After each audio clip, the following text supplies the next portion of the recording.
കുട്ടികൾക്കും സ്ത്രീകൾക്കും പൊതുവെ പിടിപെട്ടേക്കാവുന്ന അസുഖങ്ങളും അവയ്ക്കുള്ള പരിഹാരവുമായി ഡോക്ടേഴ്സ് വ്യൂ.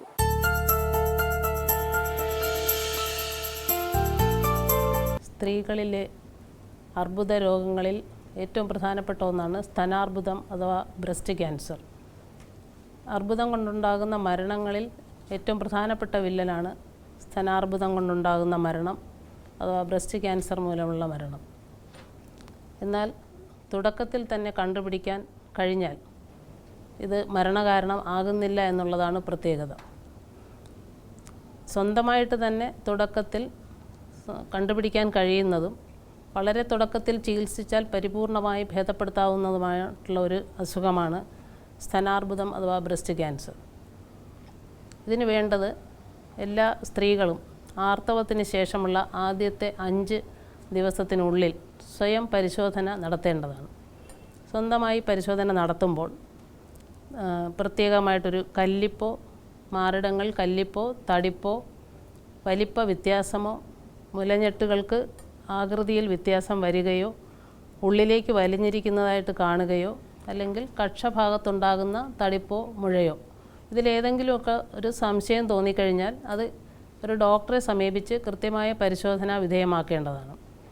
അങ്ങനെയുള്ള അവസരത്തിൽ മാമോഗ്രാം പോലുള്ള ടെസ്റ്റുകൾ ചെയ്യുകയും ഈ മുഴയിൽ ഒരു ഫൈൻ നീഡിൽ ആസ്പിറേഷൻ സൈറ്റോളജി അഥവാ സൂചിയിട്ട് പരിശോധന നടത്തുന്നതിലൂടെ കുഴപ്പമുള്ള മുഴയാണോ അതോ ക്യാൻസറിന് കാരണമായ മുഴകളാണോ എന്ന് തിരിച്ചറിയാൻ കഴിയുന്നു.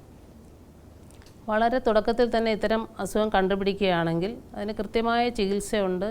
അതൊരിക്കലും മരണകാരണമാകുന്നില്ല. ഇപ്പോൾ വളരെ അഭംഗി ഉണ്ടാകാത്ത രീതിയിലുള്ള ചികിത്സകളും ലഭ്യമാണ്.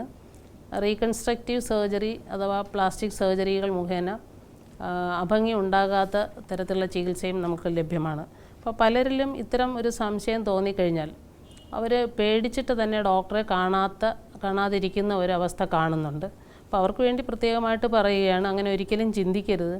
തുടക്കത്തിൽ കണ്ടുപിടിച്ചു കഴിഞ്ഞാൽ പൂർണ്ണമായിട്ട് ഇത് ചികിത്സിച്ച് മാറ്റാവുന്നതാണ്. ഇനി ഈ ക്യാൻസർ ഉണ്ടാകുന്ന കാരണങ്ങൾ, മനുഷ്യ ശരീരത്തിലെ എല്ലാ ക്യാൻസറും എങ്ങനെയാണ് കൃത്യമായിട്ട് ഉണ്ടാകുന്നതെന്ന് നിർവചിക്കപ്പെട്ടിട്ടില്ല അഥവാ കണ്ടുപിടിക്കപ്പെട്ടിട്ടില്ല. എന്നാൽ ക്യാൻസർ അതിന് കാരണമാകുന്ന പല കാരണങ്ങളും പറയുന്ന കൂട്ടത്തിൽ ബ്രസ്റ്റ് ക്യാൻസർ ഉണ്ടാകുന്ന ചില കാരണങ്ങൾ നമുക്ക് പരിശോധിക്കാം. കുടുംബപരമായിട്ട് നമ്മുടെ രക്തബന്ധമുള്ളവരിൽ ക്യാൻസർ ഉണ്ടെങ്കിൽ ആ കുടുംബത്തിലെ സ്ത്രീകൾക്ക് ഇത് വരാനുള്ള സാധ്യത കൂടുന്നു. എന്നാൽ എല്ലാവർക്കും വരണമെന്നില്ല.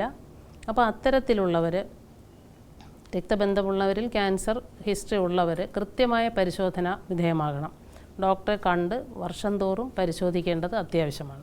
പിന്നെ മറ്റ് ചില കാരണങ്ങൾ, മറ്റ് ചില അസുഖങ്ങൾക്ക് വേണ്ടിയിട്ടുള്ള റേഡിയേഷൻ തെറാപ്പി, മദ്യപാനം, പുകവലി, ടുബാക്കോ ഉപഭോഗം, ഇത്തരം കാര്യങ്ങൾ മറ്റെല്ലാ ക്യാൻസറും പോലെ തന്നെ സ്തനാർബുദത്തിനും കാരണമാകുന്നു. പിന്നെ നമ്മുടെ ജീവിതശൈലിയുമായിട്ടാണ് ഇന്ന് എല്ലാ ക്യാൻസറും ബന്ധപ്പെടുത്തിയിരിക്കുന്നത്. അങ്ങനെ നോക്കുമ്പോൾ അമിതമായ ശരീരവണ്ണം, അതുപോലെ തന്നെ മാനസിക സംഘർഷം, ഇവയും ക്യാൻസറിന് കാരണമായിട്ട് പറയുന്നുണ്ട്. അമിതമായ വണ്ണം ഉള്ള സ്ത്രീകളിൽ അവരുടെ അധികമായിട്ടുള്ള ശരീരത്തിലെ കൊഴുപ്പിൽ നിന്ന് ഉൽപ്പാദിപ്പിക്കപ്പെടുന്ന ഹോർമോൺ മാറിടങ്ങൾ പ്രവർത്തിക്കുന്നതിൻ്റെ ഫലമായിട്ട് ക്യാൻസറും അതുപോലെയുള്ള അല്ലാതെയുള്ള മുഴകളും പ്രത്യക്ഷപ്പെടുന്നതായിട്ട് പഠനങ്ങൾ തെളിയിക്കപ്പെട്ടിട്ടുണ്ട്. ഇനി ഈ ക്യാൻസർ നമ്മൾക്ക് വരാതിരിക്കാനായിട്ട് ചില പ്രൊട്ടക്റ്റീവ് ഫാക്ടേഴ്സ്, അതായത് സംരക്ഷിക്കുന്ന ചില കാര്യങ്ങൾ ഉണ്ടെന്ന് പറയപ്പെടുന്നു. അതായത് കുട്ടികൾക്ക് പാല് കൊടുക്കുന്നത്, മുലയൂട്ടുന്നത് ബ്രസ്റ്റ് ക്യാൻസറിനെ പ്രൊട്ടക്റ്റ് ചെയ്യുന്നു. അത് പഠനങ്ങളിലൂടെ തെളിയിക്കപ്പെട്ടിരിക്കുന്നു.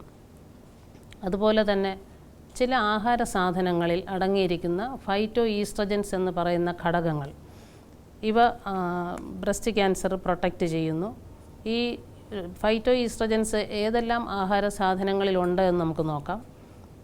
നമ്മുടെ പഴയ നാടൻ ഭക്ഷണങ്ങളായ ചേന, ചേമ്പ്, കാച്ചിൽ, കുമ്പളങ്ങ അഥവാ ചൊരക്ക എന്ന് പറയുന്ന സാധനം, അതുപോലെ തന്നെ ചൂരമീൻ, കോരമീൻ ഇത്യാദി സാധനങ്ങളിലൊക്കെ, പിന്നെ നമ്മുടെ എല്ലാ പച്ച ഇലക്കറികളിലും ഇത്തരം സാധനങ്ങൾ ഫൈറ്റോ ഈസ്ട്രജൻസ് അടങ്ങിയിട്ടുണ്ട്. അപ്പോൾ ഇതിൽ നിന്നൊക്കെ നമ്മൾ മനസ്സിലാക്കേണ്ടത് നമ്മുടെ അമിതവണ്ണം ഒഴിവാക്കുക, മാനസിക സംഘർഷം ഒഴിവാക്കുക, സാധാരണ പഴയ നമ്മുടെ ആഹാര രീതിയിലേക്ക് പോവുക. അപ്പോൾ ആരോഗ്യകരമായ ജീവിതശൈലി നടപ്പിലാക്കുക. ചെറിയ ദൂരങ്ങളൊക്കെ നമ്മൾ വാഹനങ്ങൾ ഉപയോഗിക്കാതെ നടന്ന് ശീലിക്കുക. അപ്പോൾ ആയാസമുള്ള ജോലികൾ ചെയ്ത് ആരോഗ്യകരമായ ഭക്ഷണം കഴിച്ച് മാനസിക സംഘർഷം ഒഴിവാക്കി അമിതവണ്ണം കുറച്ചുകൊണ്ട് നമുക്ക് ഈ ബ്രസ്റ്റ് ക്യാൻസർ എന്ന പോലെ തന്നെ എല്ലാ ക്യാൻസറിനെയും പ്രതിരോധിക്കാൻ കഴിയും എന്ന് ആണ് പഠനങ്ങൾ തെളിയിക്കുന്നത്.